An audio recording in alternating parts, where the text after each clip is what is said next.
Writer nk'ibisanzwe ni Raska Bruce. Izi ni indirimbo mwahisemo. Uyu ni Michael Jackson featuring Akon. Bati mfata ikiganza cyangwa se hold my hand. Writer Akon na MJ cyangwa se Michael Jackson.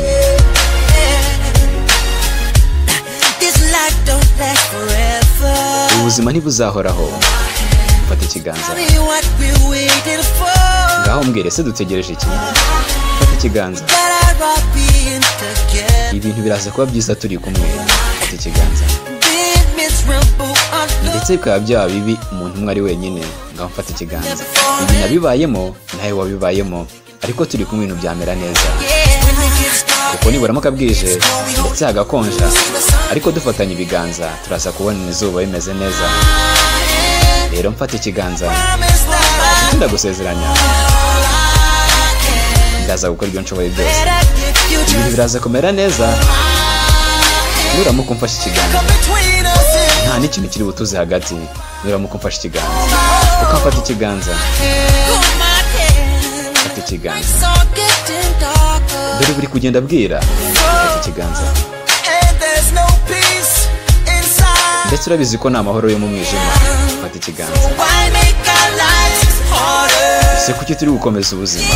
Mfata ikiganza. Tukarwanya urukundo iri joro. Kuko ibintu nabibayemo nawe wabibayemo, ariko turi kumwe ibintu byamera neza.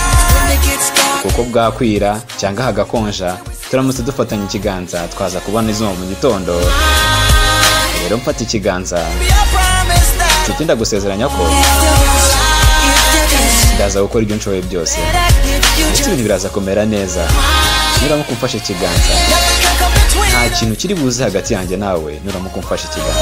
Ukamfata ikiganza. Ukamfata ikiganza. Nakubwira ko ndambuye irungu. Nukunda kugize mfata ntutume ngenda. Ngwino bo wanjye maze nkubero wa mbere. Uze gukundana kuza mu gitondo. Ntabwo ko ndambuye irungu. Ngwino mfata ikiganza maze unkomeze.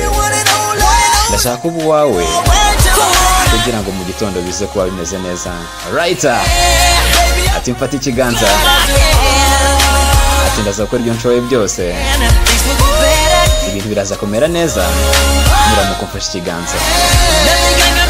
Ndagusezeranya ko nta kintu kiri buze hagati yanjye nawe nuramuka umfashe ukuboko maze ukamfata. Ukamfata ukuboko. Mfata ukuboko. Ibyo nshoboye byose ndaza kubikora nuramuka umfashe ukuboko. Ndaza kubikora byose mfata ukuboko. Ndagusezeranya ko nta kintu kiri buze hagati yanjye nawe nuramuka umfashe maze ukamfata. Ukamfata ukuboko. Writer Genda Raska Bruce nk'ibisanzwe. Uyu ni umuhungu wanyu.